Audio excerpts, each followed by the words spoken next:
everybody. A new segment, a new episode, a new year. Man, thankful for everything. Appreciate all the followers. Before we start, make sure you subscribe, like, and share this video to your friends, family, whoever loves basketball or any college coach that you may know. Man, I'm excited for this class. This is a 2022 edition of Underrated Gems with Coach Juke. And man, I got a couple videos coming out I'm excited about. Been working, been putting the grind in. Like I always say, that work gonna show. Remember that, man. But we're gonna start the show off right, and we're gonna talk about a kid named Christian Clark out of Southeast Bullock High School. Man, 6'3" combo guard. He's actually a 3-star athlete in football, and he's tough as they come. Physical guard, defends the 1 through 5 position for his team. That just lets you know how hard of a worker he is. He's a playmaker on the court. Kid can shoot the ball, and he can get to the rack. He uses his size very well. Loves his game. I love him on the football field and the basketball court. However the case may be, man, this kid is an athlete that can play both sports. Trying to get coaches on him on the basketball side and the football side. When you got kids like that play both sports, man, you get something great out of them, especially a leader like him. One thing I forgot to mention was his vision on the court. Also, as you might not know, he plays quarterback, so his vision is very, very good, especially on the basketball court too. So, coaches, check out Christian Clark. Let me know what you think about him. I think he's one of the biggest sleepers in the state right now. I'm excited to talk about him and show his film all. I see you guys on the next slide. So any coaches interested in Christian Clark, let me know. 6'3" combo guard that gets the job done. See you on the next slide.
Yes, sir. We're back, man. Coaches, I hope you guys like that video of Christian Clark. He's one of my favorite dual sport athletes in the state right now for the 2022 class. This kid is going to make noise. So let's try to go on and get him on your radar right now. Let's try to get some conversations going. As you can see on the film, he can play inside and outside, and he can handle the rock as well and rebound and push the ball down court. So coaches, check in with me. Let's get Christian Clark on your radar, and let's get the recruiting moving for the kid. My next guy, man, I ran into this kid film. He tagged me on a post, and I finally got a chance to look at it, and I was I was amazed by it as far as just everything, all the tools that this kid has on the court. He goes by the name of Artre Barnes out of Greater High School, a 6'4" shooting guard. I love his mid-range shooting. Kid can shoot the hell out the mid-range, and he's a very versatile guard that plays on both ends of the floor. Um, can also see the floor well, runs the floor very well too, and he's able to block shots just off his athleticism and his long wingspan. So coaches, check out one of the biggest sleepers I feel like right now in the state of Georgia, out of Greater High School. Check out Artre Barnes and let me know what you guys think about him. I'll see you in a minute.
Man, I hope you guys like that video of Artre Barnes, man. One thing I forgot to mention was the kid can handle the rock as well, and he can move with the ball in his hand and get to the rack.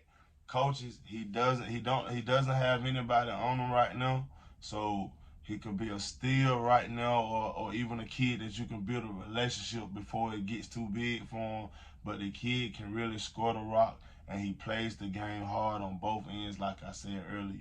Again, let's try to get something going. Let's make it work for Artre, and hopefully we can get him on coach's radar, especially with him being a 2022 prospect that nobody knows about. We're going to try to pick up steam on the recruiting side for him. So again, coaches, check in with me and let's build a relationship for this kid. My next guy is a 6'10" forward out of Forsyth Central.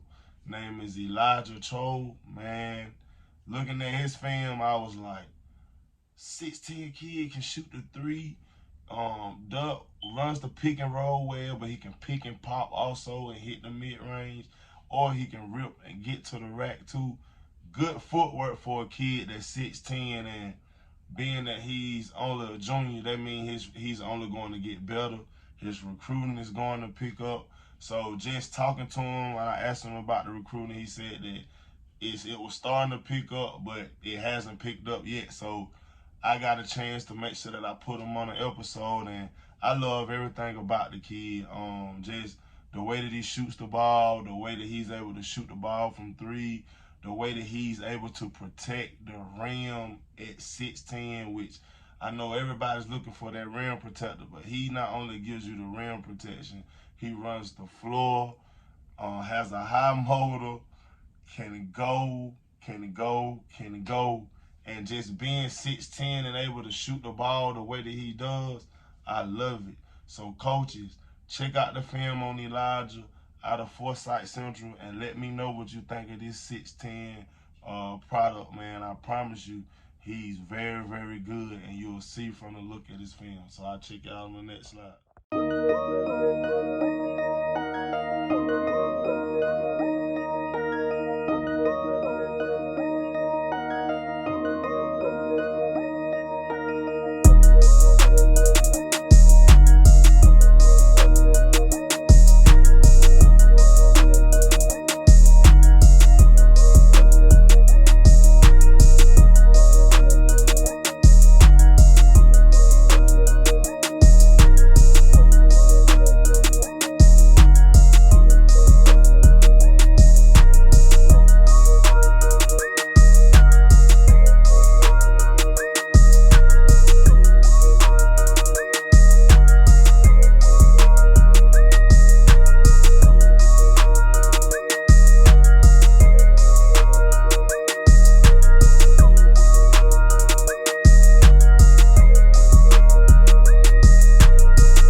Oh yeah, we back. Man, listen. Elijah Cho is a kid that I think coaches should definitely check in with. If you don't know about him now, this is the chance to get to know who this kid is. 6'10" forward with great footwork. I said good at the beginning, but after I watched it again, I want to say great footwork for his size. Coaches check in with him. He's at Forsyth Central. If you need any more information, get with me. Let's talk about it, and let's get this kid's recruiting going. That's the motto for this year. Get the recruiting going. All right, so if you hear me say it a lot, that's why, because that's the motto. We're going to get the recruiting going. So, coaches, check in on Elijah and let me know what you guys think. My next guy, man, I've been hearing a lot of people talk about this kid, and I heard I think we actually talked about him on the not on the radar, but Love the Game part, and we actually talked about him, and I hadn't watched film on him, so I took time out to watch this film, and man, listen, DJ Potts Heard is a problem. I like him a lot coming out of Cherokee County. 6'3" guard that can really fill up the stat sheet. He can shoot the ball on all levels of the floor, and he's gotten bigger, and his finish is strong at the rack. He actually just had his first dunk a couple of weeks ago. Love his film. I definitely want to see him play live. But everything that I've seen and the people that I've talked to, they have high hopes for this kid, and they feel like he's one of the kids that'll be next up. Nice body again, tough guard, lights up the scoreboard. If you leave him open, he's going to hit the shot. I think Mondre is real big on him also, so like I had to check him out, especially if Mondre talks high on you, I got to see what he's talking about. But Mondre don't miss at all, really, so just being able to see his film, coaches, check in and watch it and let me know what you guys think of DJ Potts Heard, man. 6'3" guard out of Cherokee County.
telling you, man, that boy DJ can go. Hey, and again, congrats on your first dunk, DJ. Hey, ain't nothing like getting your first dunk, man. I had one dunk my whole high school career, and I'll never forget it. So, congrats to you again, man, on your first dunk. But coaches, check in on DJ, and I promise you, you won't be disappointed. I actually think Cherokee County is like ranked in the state this year also. So, coaches, um, come to Georgia or talk to you guys in Georgia about DJ, and I promise you, you'll hear great things about the kid. My next kid comes out of Sequoia High School. Dylan Wall, 6'3" guard with a 4.33 GPA. Listen, uh, the way that this kid shoots the ball, I feel that like I felt about Thomas Allen out of North Gwinnett. Dylan Wall can shoot the ball, man. Shoot the hell out the ball. The leather off of it, man. From he has an offer from Mercer and Jacksonville University. Fills up the stat sheet from deep, but now he's showing people that he can put the ball on the floor and get to the rack. Um, love just I love shooters. So seeing Dylan shoot the ball the way that he shoots it, man, I fell in love with him. Just off top, just off the shooting ability that he has. Big time shot maker. So one thing that was always said to me, and I always believe that shooting translates to all levels. So this kid really can go, and once you look at the film, you're gonna say to yourself like, damn, this man can really shoot the ball. So coaches, check out Dylan out of Sequoia High School and let me know what you guys think about it.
Oh yeah, back like we never left, man. Hope you guys like that video of Dylan. I'm super high on this kid, man. Having an offer from Mercer in Jacksonville is only letting you know that it is more things to come for this kid. But the way that he shoots the ball, I feel like every college that is looking for a shooter and a kid on that level should be hitting his phone up and trying to figure out more about him, especially with a 4.33 GPA. So again, Dylan, keep working not only on the basketball court, but keep working in the classroom as well. Love to see a kid that puts on the educational side first in everything they do. So again, coaches, check out Dylan, and I promise you, you won't be disappointed. Man, my next kid, and before I even say that, like, man, it's always a pleasure to be able to find a kid that plays with the Atlanta Celtics. Growing up watching the Atlanta Celtics with Deion Glover, Josh Smith, and I got one more I'm trying to think. Deion Glover, Josh Smith, and it's one more in particular that I'm missing, man. It's not Dwight Howard. BJ Elder, man. I cannot go off and mention the Atlanta Celtics without talking about BJ Elder out of Morgan County High School. He was one of the main reasons I fell in love with the Atlanta Celtics, because that was one of the guys from my neck of the woods that was able to play in that type of high-level basketball with that type of high-level basketball team. So, again, it's always an honor to represent the Atlanta Celtics with one of their players on my show. It's an honor to do it for anybody, but just the history that those guys have, man, is just a pleasure. So, again, shout out to those guys that set it up for everybody around the state of Georgia to be what we're trying to be right now. But my next guy that plays with the Celtics on the live circuit, Mckinney. Y'all know I butcher names, so but anyway, Mckay is a 5'10" point guard out of Maynard Jackson. Man, a pure leader on and off the court. His AAU coach, Coach King, talked very highly of him, and the kid grinded a whole different kind of way. Like he grinded from 9th and 10th grade to play junior varsity ball, and now he's an 11th grader that has earned the captain of his team and is playing harder than he can play right now. So he's actually helped leading Maynard Jackson to a very good season this season. So man, again, coaches, check out a kid, especially if you're looking for a point guard that's a leader that can shoot the ball. Love his mid-range. But one thing about this kid is he has a high IQ as a player. So coaches, check in with him. I promise you, if you need any information on this kid, let me know. But check out the film, and we'll get back with you in a few.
Sir, man, listen, Mckinney, man, love this kid's game. I'm always big on those point guards that lead, but can also show you that they can score the rock as well. And he's one of those point guards that I like. So, again, coaches, let's check in with him and see what we can do for him. Let's get the recruiting rolling, man. Let's make things happen. Let's bring the smoke. Let's not wait on the smoke. So, if anything, man, coaches, I promise you, you will not be disappointed in this kid. My last guy, man, and I've been watching him for a while. Kaelin Light out of Sparkman High School in Alabama. Man, he came down this summer and showed people who he was. He actually has an offer from Alabama State and Detroit Mercy. And he needs to have those offers because he plays the game very, very well. 5'11", 4.0 GPA, lights up the scoreboard just as well as any of the other guys that I've talked about. He's averaging 21 points and 6 assists right now. And man, listen, he's one of the top point guards in Alabama, and he plays that way. I really want guys to check him out and understand why he has those offers and why I'm talking as highly as I talk about Kaelin, because he really puts in the work and grinds from the way up. I love the kids that get it out the mud, and Kaelin is one of those kids that gets it out the mud, man. So, coaches, check out the video. Let me know what you guys think, and I'll see you on the last piece of the video. And remember, man, that work gonna show, and let's check out Kaelin.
Artre, we back, man. Last person on my video. Love the kid, Kaelin Light, man. Coaches, I promise you, check in with him. He's not ranked as one of the best point guards in Alabama for a reason. So check him out. Let me know what you guys think about him. But again, subscribe, like, and share this video. And thank you again for everybody that supports the brand, supports the videos, supports the YouTube pages, or the YouTube page, the Twitter page, and everything else that I have going on. Again, I appreciate everything. Appreciate y'all. And remember, like always, that work gonna show. Love.